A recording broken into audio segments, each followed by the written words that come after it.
जय Hind. Future of India पर आप सभी का स्वागत है। इस वीडियो में बात करेंगे विशेष इन्फोटेक्निक्स लिमिटेड कंपनी के बारे में। इसका एक और नाम है एमपीएस इन्फोटेक, लेकिन यहाँ पे स्क्रीन पर विशेष इन्फोटेक्निक्स के नाम से स्टॉक आता है। बीएसई कोड है 532411। अब देखिए, यदि इस कंपनी में आपका पहले से इन्वेस्टमेंट है या कोई व्यक्ति नया भी इस कंपनी के शेयर्स को बाई करना चाहता है तो आपके लिए गुड न्यूज है। वो गुड न्यूज क्या है ये मैं इस वीडियो में आपको बताऊंगा। साथ में यह भी बताऊंगा कि इस कंपनी में जो ट्रेडिंग काफी दिनों से बंद है, हम सभी जानते हैं कि ट्रेडिंग सस्पेंडेड है, काफी समय हो गया, तो ये ट्रेडिंग कब से शुरू होगी, इसको लेकर क्या अपडेट है, इसको भी समझने का प्रयास करेंगे। शुरुआत शुरू से करते हैं। देखिए, विशेष इन्फोटेक्निक्स लिमिटेड जो कंपनी है, इसमें गुड न्यूज क्या है पहले वो जान लेते हैं। गुड न्यूज ये है कि कंपनी के जब आप क्वार्टरली रिजल्ट पे आते हैं, क्वार्टर्स के नंबर देखते हैं, तो यहाँ पे आपको देखने को मिलेगा कंपनी के जो सेल्स है लगातार 2-3 क्वार्टर से देखेंगे तो कंपनी का सेल्स आपको बढ़ते हुए दिख रहा है। सेल्स बढ़ने का क्या मतलब हुआ कि कंपनी जो भी काम करती है, मैं आपको डिटेल्स में बताऊंगा सारी चीजें, काम और फंडामेंटल भी समझेंगे। तो इस काम की डिमांड मार्केट में बढ़ रही है। काम बढ़ने से कंपनी के पास पैसा आ रहा है, यानी कंपनी का सेल्स लगातार बढ़ रहा है। ये कहीं ना कहीं ये बात को दर्शा रहा है कंपनी के जो फंडामेंटल्स हैं वो फंडामेंटल्स मजबूत हो रहे हैं। और सिर्फ सेल्स नहीं बढ़ रहा है, सेल्स होता है, कंपनी के पास पैसा आता है तो कंपनी को टैक्स देना पड़ता है। टैक्स देने के बाद जो नेट प्रॉफिट बचा वो प्रॉफिट भी देखेंगे। हालांकि तो प्रॉफिट में तो कंपनी है नहीं, पहले लॉस में थी, करोड़ों में थी, लेकिन करोड़ों से फिर लाख में आई है। और देखेंगे तो ये जो लॉस था, लॉस कम होते हुए दिख रहा है। पिछले यदि 2-3 क्वार्टर से आप समझें तो कंपनी का जो नेट प्रॉफिट है, देखिए यहाँ पे लगातार कम हुआ है पिछले 3 क्वार्टर में। इसका मतलब ये हुआ कंपनी के पास पैसा आ रहा है। और वो पैसा कहाँ से आ रहा है? कंपनी के सेल्स से आ रहा है। सेल्स अच्छा हो रहा है, सेल्स होने से पैसा आ रहा है तो कंपनी अपनी लॉस कम कर रही है। और लॉस कम करने के साथ साथ तो ये एक गुड न्यूज है और गुड साइन भी है। एक गुड साइन इसलिए क्योंकि ये कहीं ना कहीं दर्शाता है कंपनी का फंडामेंटल मजबूत हो रहा है, तो अब जाके कंपनी में जो है बेहतर या बेहतरी की उम्मीद की जा सकती है।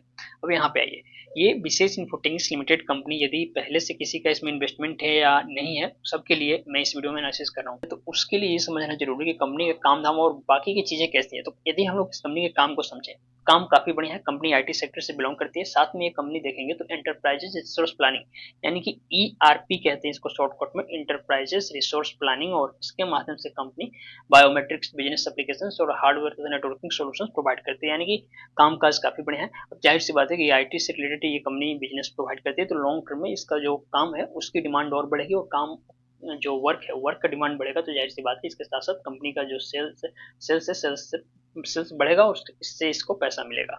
यहाँ पे भी अब देखेंगे तो 132 करोड़ के आसपास कंपनी का मार्केट कैप, यानी कि जो बेसिक क्राइटेरिया हमारा होता है 100 करोड़ के आसपास ये कंपनी का वैल्यूएशन, वो उसमें तो ये फिट बैठता है।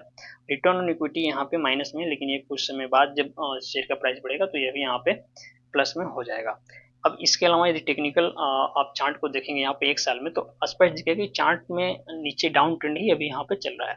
डाउन ट्रेंड इसलिए चल रहा था क्योंकि अभी तक कंपनी के क्वार्टर्स के नंबर नहीं आए थे। अब जाके कंपनी के Q2 का नंबर आया है, जिसमें मैंने आपको दिखाया क्वार्टर्स के रिजल्ट में कि नंबर्स अच्छे आए हैं। तो अब चूंकि यहीं पे जाके सपोर्ट लेगा, 30 पैसे के आसपास आ सकता है। करोड़ डाउन आया था, हालांकि मुझे उम्मीद है कि 25 पैसे के आसपास ये सपोर्ट लेगा, और यहाँ से सपोर्ट लेकर फिर प्राइस ऊपर उठना शुरू होगा। तो 40 पैसा से 50 पैसा के बीच की ये जो रेंज है जहाँ पे इसने पहले समय बिताया है, इस रेंज में आके ये कुछ और समय बिताएगा, और यहाँ पे फिर समय बिताने के बाद प्राइस यहाँ से ऊपर निकलेगा।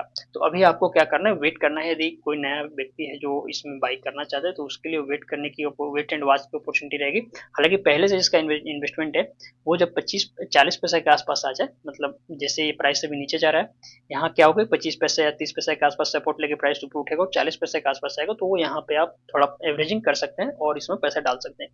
क्योंकि देखिए लॉन्ग टर्म में ये इसको जाना ऊपर ही है, और इसका जो ग्रोथ है वो हाई ग्रोथ है, तो ये फ्यूचर में रुकने वाला नहीं है। अब बात करते हैं जब सब चीज बढ़िया है तो इसमें दिक्कत क्या है। देखिए, विशेष इन्फोटेक्निक्स लिमिटेड में दिक्कत यहाँ पे क्योंकि अभी तक कंपनी के पास हाई डेप्ट था, आपको मैंने दिखाया। अब जाके ये डेप्ट और ये जो कर्ज है वो सब कम होना शुरू हुआ है। तो ये हाई डेप्ट होने की वजह से कंपनी ने अपना जो एनुअल लिस्टिंग फी होता है, जिसको एएलएफ कहते हैं, एनुअल लिस्टिंग फी, इसको नहीं चुकाया था, जिस वजह से इसमें ट्रेडिंग सस्पेंडेड है।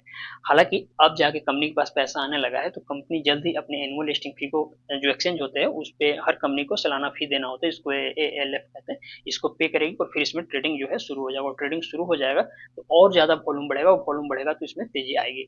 यहाँ पे देखेंगे क्योंकि ट्रेडिंग बंद है तो मार्केट डेप्थ में आपको देखने को मिलेगा कि यहाँ पे नीचे कोई भी बायर्स या सेलर्स इस स्टॉक में नहीं है देखिए मार्केट डेट में। हालांकि चूंकि अभी मार्केट ओपन है, लेकिन अगर इसमें ट्रेडिंग शुरू होता तो यहाँ पे आपको कुछ बायर्स और कुछ सेलर्स दिखते हैं। हो सकता है कि आप बाई करने जाए तो आपको ये शेयर इजीली मिले भी नहीं, क्योंकि नोटिफिकेशन में देखेंगे यहाँ पे लोअर सर्किट में स्टॉक चल रहा है, लोअर सर्किट में आप बाई नहीं कर पाएंगे, क्योंकि इसमें जाहिर सी बात है बायर्स और सेलर्स सही नहीं, तो यदि अपर सर्किट भी लग जाए चाहे लोअर सर्किट भी लग जाए तब भी आप इसमें बाई नहीं कर पाएंगे। तो अभी आपको वेट करना होगा इसमें, और वेट तब तक कीजिए जब तक इसमें ट्रेडिंग शुरू नहीं होता है। हालांकि आप ट्राई कर सकते हैं, यदि शेयर्स मिल जाता है तो जो लेवल मैंने बताया उस लेवल के हिसाब से आप इसमें बाई करके चल सकते हैं। तो ओवरऑल बात यह है कि विशेष इन्फोटेक्निक्स यानी कि एमपीएस इन्फोटेक एक गुड स्टॉक है, इसको आप लॉन्ग टर्म के हिसाब से कंसीडर कीजिए, और आपके पोर्टफोलियो में तो उसे बने रहे, बेचने की जरूरत नहीं है। नए व्यक्ति भी जो मैंने लेवल दिए हैं चार्ट पे, जब लेवल के आसपास आ जाए तो वहां पे आप नया इसमें बाई कर सकते हैं। बाकी आपके मन में कोई अन्य सवाल है पूछना चाहते हैं तो आप मुझको इंस्टाग्राम पे जुड़ के मुझसे सवाल पूछ सकते हैं। मिलते हैं अगली वीडियो में, तब तक के लिए जय हिंद, शुक्रिया।